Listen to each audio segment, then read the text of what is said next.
Assalamualaikum warahmatullahi wabarakatuh. Sampurasun boboto sadayana. Mugi-mugi di paringan kesehatan sarawasna amin. Dan mugi-mugi Persib selalu menang dalam menjalani laga-laga di next berikutnya. Amin. Doanya baik semua. Baik teman-teman semua, akhirnya Persib kembali memenangkan kemenangan di laga kemarin, di laga big match saudara, di laga big match melawan Persebaya, menang dengan skor 2-3 di kandang Persebaya. Saya tidak sempat bikin analisa ya ataupun review komentar setelah laga karena emang itu malam minggu dan ada kesibukan lainnya, tapi saya nonton penuh dan akhirnya saya tidak jadi nonton ke stadion dikarenakan ada agenda lain juga pada hari Sabtu itu siangnya. Baik teman-teman semua, karena saya nonton di televisi, ada beberapa yang perlu saya komentari dari pertandingan tersebut. Walaupun emang Persib menang ya dengan skor 2-3, sempat dengan comeback ya, sempat unggul terus tertinggal dan akhirnya comeback di babak kedua. Baik, kita komentari dari segi susunan pemain yang dimainkan.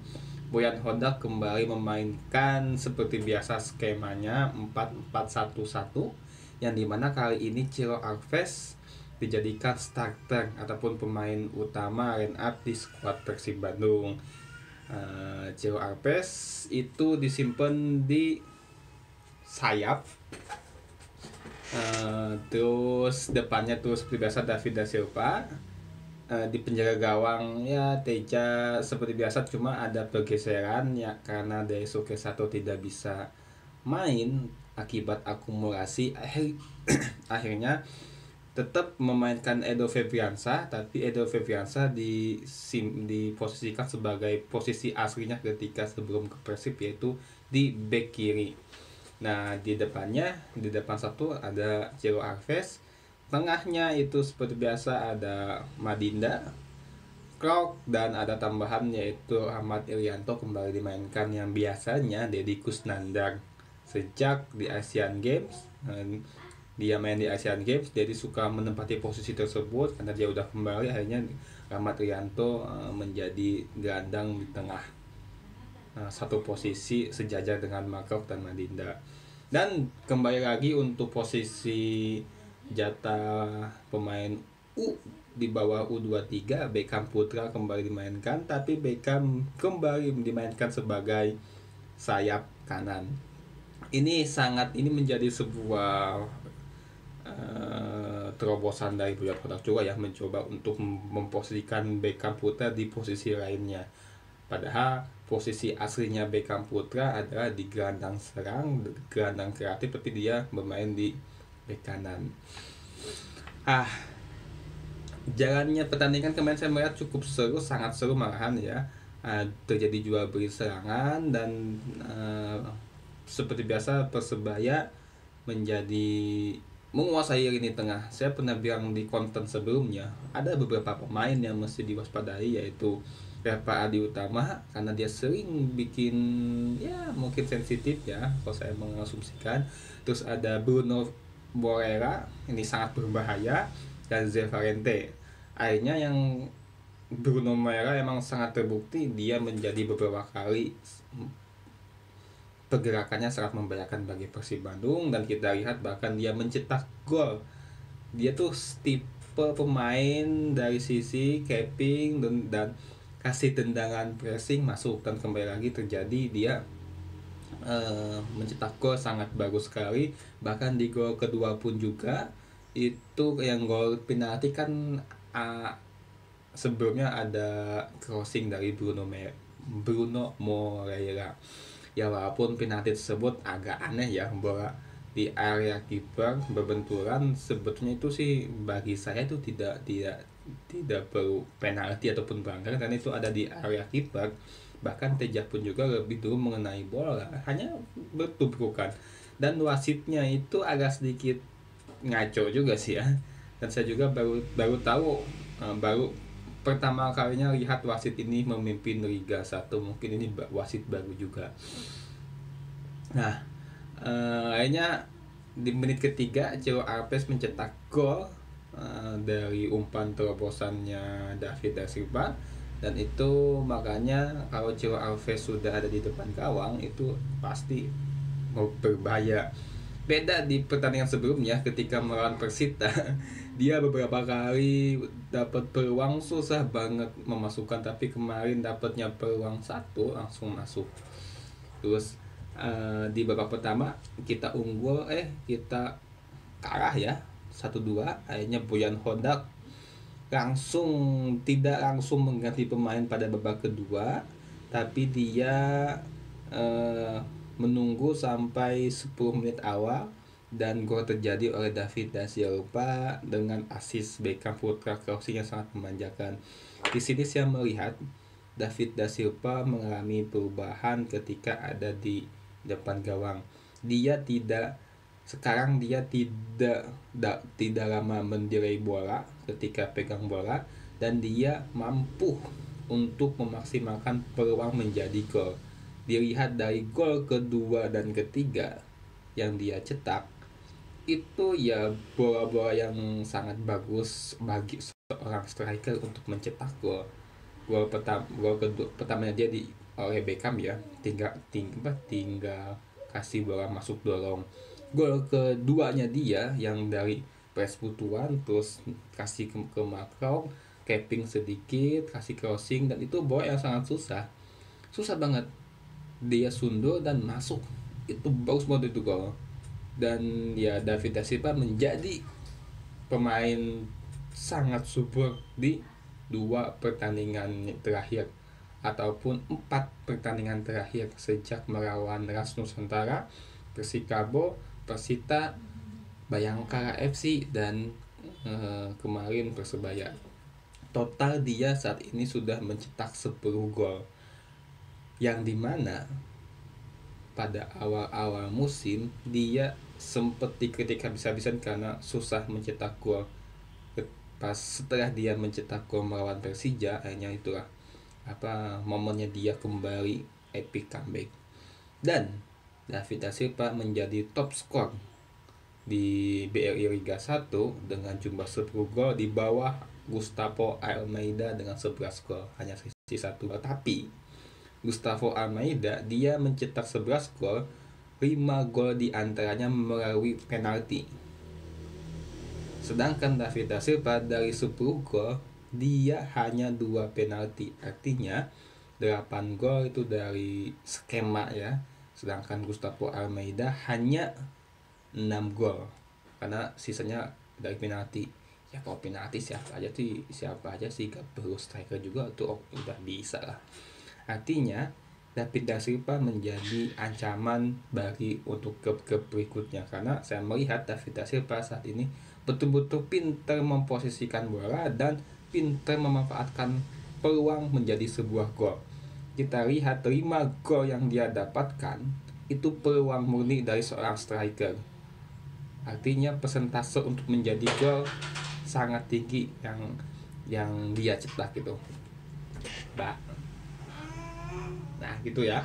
Terus kita ke statistik pertandingan teman-teman semua. Saya mengutip lihat dari IG-nya Liga 1.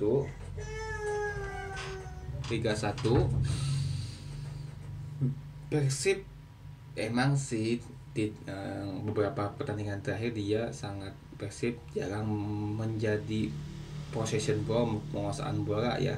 Sangat jarang, pasti selalu lebih sedikit daripada lawan. Bahkan ketika melawan Persita pun juga Persib hanya pegang 30 berapa persen itu ya. Nah di pertandingan kemarin sangat jelas sekali ketika Persib sudah unggul di babak kedua, Persebaya habis-habisan menggempur Persib, dan Persib memang sangat bagus dalam pertahanan. Nick sama Alberto sudah solid pada saat ini menjaga pertahanan Persib. Bahkan di gol ketika melawan Persebaya, emang itu gol pertama emang sangat susah ya, emang tuh pressing banget, yang kedua lewat penalti. Bahkan di penguasaan bola Persebaya itu 73% dan Persib 27%. Ini mengingatkan kepada seperti Atletico Madrid, sangat minim penguasaan bola tapi dalam mencetak gol sangat baik. Nah, jadi Persib saat ini saya seperti kok kayak Atletico Madrid ya.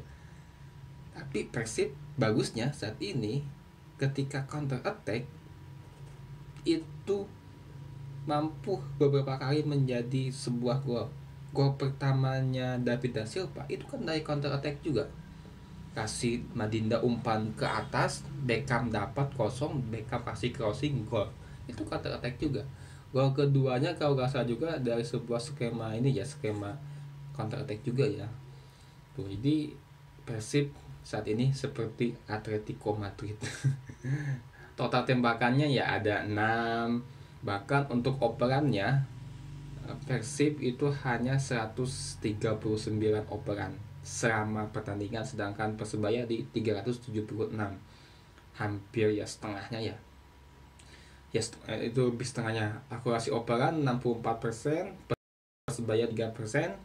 Kreasi peluang Persib 4, Persebaya 6, operan silang 2 sama ya.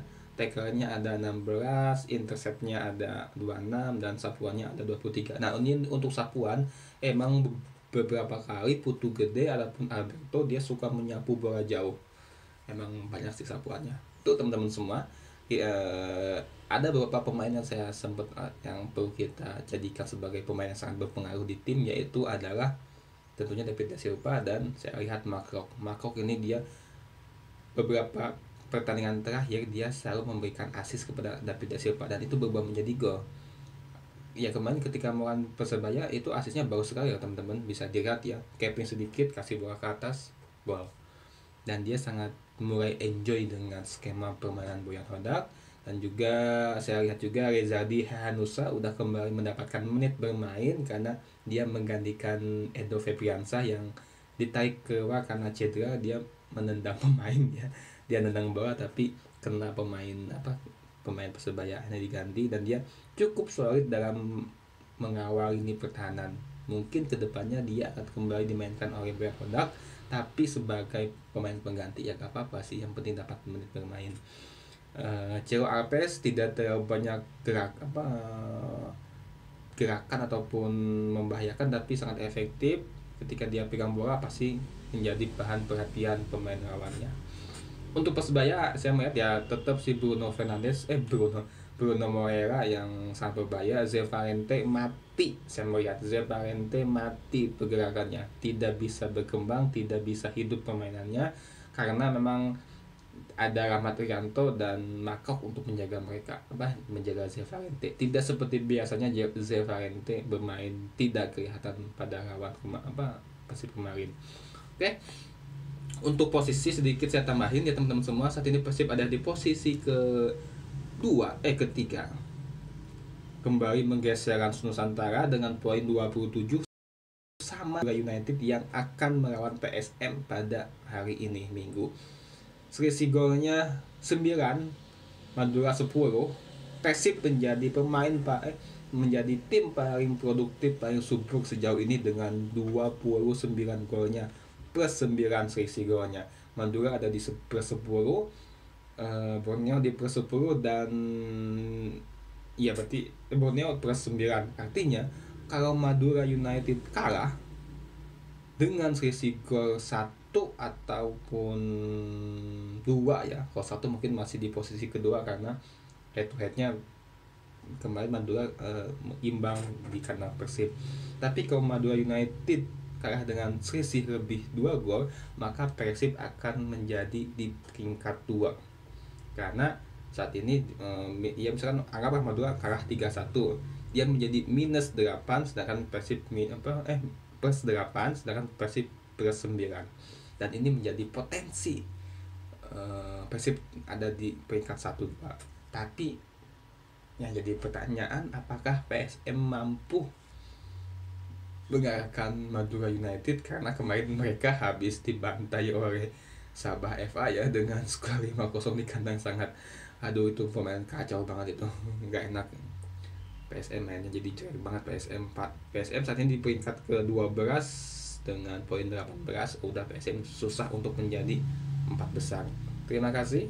Next kita akan melawan Borneo FC, yang dimana Borneo di laga away 2 kali berturut-turut dia menang, melawan Arema dan melawan Madura United. Next melawan Persib Bandung di kandang Borneo. Apakah mereka mampu untuk membungkam Persib? Saya melihat sih ini 50-50 ya, dari segi permainan ya 50-50, tapi ya nggak tahu, kalau sudah ada di lapangan ya kita lihat aja. Terima kasih, sampurasun, wassalamualaikum warahmatullahi wabarakatuh.